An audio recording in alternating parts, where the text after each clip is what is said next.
Professor, ladies and gentlemen, welcome to my presentation.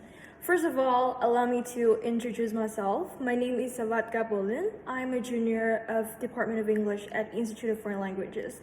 And today I'm going to elaborate on a topic from Cambridge's Critical Thinking and Introduction, the second edition by Alec, which falls on Chapter 8, Evaluating Inferences, Deductive Validity, and Other Grounds, taught by Professor Bunchen Suksiri.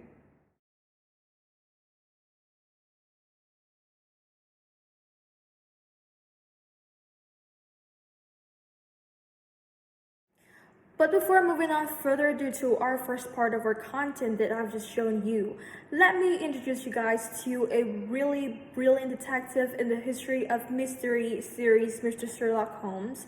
He's known to be making such clever insight of inferences that not even us would even notice or can see by our bare eyes.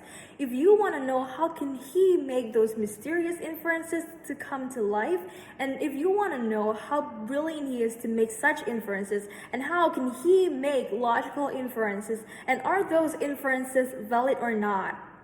And he calls it the science of deduction. If you really want to know all of this, stay tuned and let us unravel the mystery of inference. So now you might wonder, why did I say that the inference I've just shown as example is a really bad inference? So you have to remember that inferences are the moves from reasons to conclusions. So if the reasons are true, the conclusions also have to be true. Because, when the inference you have just stated is not logical enough, and it is not a good inference at all. Just like when they say women's brain are smaller, and that means women are less intelligent than men. How could that be true? How could a size of brain define the intelligence that women have? And how does that define that women are less intelligent than men? You can see here, it is obviously that it is not true at all, because the conclusion is like, it's really opposite to the reason, and it just does not link at all. And that's the bad example of bad inference. Moving on to our second standard that is used to evaluate a good inference or a bad inference is called deductive validity. Now you can see the example there that I've just shown, that Uttam is taller than Chitra and Chitra is taller than Daru. You can obviously picture the image that Uttam is the tallest one amongst the group. So it is reasonable enough and it is logical enough. So when a good inference is stated, like I've just said before, when the reason is true, the conclusion must also be true. And that is called deductive validity. And as you can tell from the example of Mona Lisa, you can tell that it is not deductively valid at all. The reason behind it is because the reason is true, but the conclusion is really unlikely to be true. It has stated clearly that the painting must be painted by Leonardo da Vinci, which is not really valid at all, because anything could be a fraud, and the conclusion is totally false. So that does not make a good example of deductive validity.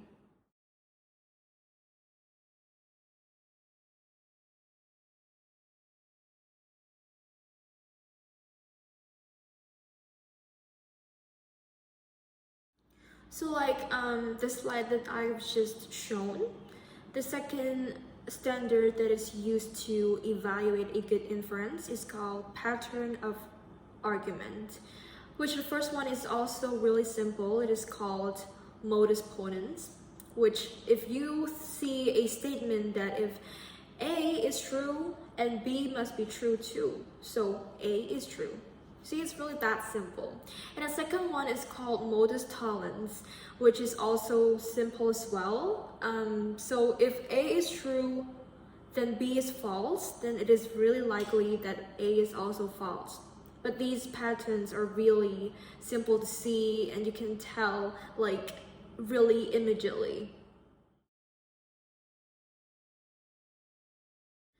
So as you can see, the third one of the standard, it is called proved beyond a reasonable doubt. It is my favorite standard of all, because it is really useful in everyday life. You know why? Because we can always use that theory, that standard, to evaluate an inference in a jury with the lawyer or with the judge to prove that we are saying has to be beyond the reasonable doubt. It means that it is reasonable enough for the lawyer or for the judge to evaluate that it is absolutely true, and we have to say everything or anything that it has to prove the culprit is totally or 100% wrong. I think it is like one of the most useful theories of critical thinking that I've just learned, and I really like it. To elaborate on this part clearly, I would like to put some example in it, which is taken from the text that we have studied in semester 1. The story about letters from Thailand. It's about Song-woo when he was having a really hard time deciding whether he should allowing his son to marry a prostitute. So he was thinking that if he marries a prostitute, it is really unlikely that he is going to have some STD or AIDS or any disease that is related to sex. Well, we can see that even if his reason is true, but we're not sure, or he himself is not even sure that his conclusion must be true.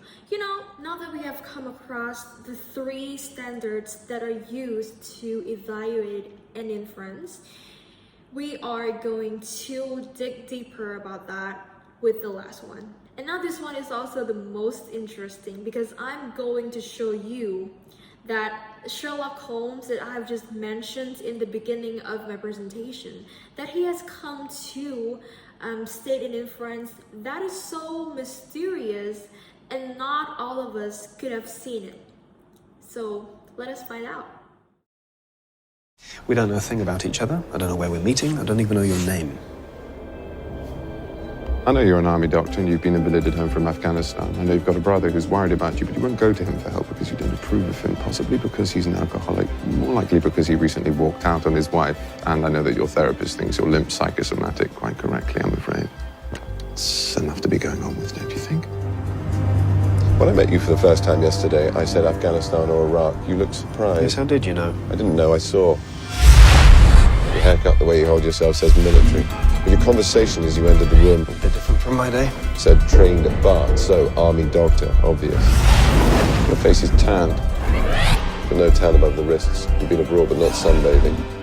Your lips really bad when you walk, but you don't ask for a chair when you stand, like you've forgotten about it. So it's at least partly psychosomatic.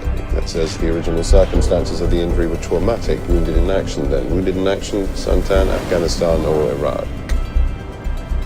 You said I had a therapist. Got a psychosomatic limp, of course you've got a therapist. Then there's your brother. Your phone, it's expensive, email-enabled MP3 player. You're looking for a flat share, you wouldn't waste money on this. It's a gift then. Scratch is not one, many over time. It's been in the same pocket as keys and coins. Man sitting next to me wouldn't treat as one luxury item like this, so it's had a previous owner. Next bit's easy, you know it already. The engraving. Harry Watson, clearly a family member who's given you his old phone. Not your father, this is a young man's gadget. Could be a cousin, but you're a war hero who can't find a place to live. Unlikely you've got an extended family, certainly not one you're close to, so brother it is. Now Clara, who's Clara? 3 kisses says there's a romantic attachment. Expense of the phone says wife, not girlfriend. She must have given it to him recently. This model's only 6 months old. Marriage in trouble then. 6 months old, he's just given it away. If she'd left him, he would have kept it. People do sentiment, but no, he wanted rid of it. He left her. He gave the phone to you. That says he wants you to stay in touch. You're looking for cheap accommodation, and you're not going to your brother for help. It says you've got problems with him. Maybe you liked his wife. Maybe you don't like his drinking. How can you possibly know about the drinking? Shot in the dark. Good one, though. Power connection, tiny little scuff marks around the edge of it. Every night he goes to plug it in to charge, but his hands are shaking. You never see those marks on a sober man's phone, never see a drunk's without them. There you go, you see, you were right. I was right. It was brilliant, shocking, and amazing, wasn't it? But the thing is not called deduction, which was presented by Sherlock at the moment. It is what many people call induction. You know why? Because Sherlock was only presenting his past experience to make judgment in arguments. But I mean, it can come handy in real life situation, and it can get you out so many times from the troubles you're causing, or it can get you to, to observe more about something and present it as an argument. Well, and that makes sense. Nobody would really argue because that is so true. Now you might wonder, how can we evaluate Sherlock Holmes' inference? because it clearly has a vague idea, but a really reasonable meaning. So everything really depends on the context, and it can also be used in the court as well when you answer to the lawyer or to the judge. I mean, it all really logical, but it still depends on the context that you are going to present with the argument. If you're like Sherlock, you can observe and you can present it from your past experience, or like past situation, to describe it and present it as a judgment or an argument, then yeah, it is really valid and reasonable and logical enough. So to summarize everything up, in order to see a good reference, we have to see the link between a secure connection of the reason and conclusion. It has to be equally logical in order for us to accept it, in order for us to feel like it is true. And there are several questions for you to ask yourselves while evaluating the inferences. For the first one, I would like to sum up about deductive validity. This is a question you should ask yourself while evaluating the inference. So can the reason be true, but the conclusion false? It is really unlikely. So when you have encountered the fact that the reason is true, but the conclusion false, you can say that it is not deductively valid at all. And for beyond reasonable doubt, this is a question you should ask yourself. If the reasons are true, is there any reasonable doubt that conclusion might be false or not? Well, it is logical enough for you to ask yourself this question while you evaluate an inference that is in the context of beyond a reasonable doubt. So now that it has come to the end of my presentation, I would like to express my gratitude to everyone that has been sticking with me from the very beginning to the very end of the slide. This means so much to me. Thank you so much for your patience and your participation in everything of my assignment for today. Thank you so much. See you next time and have a nice day.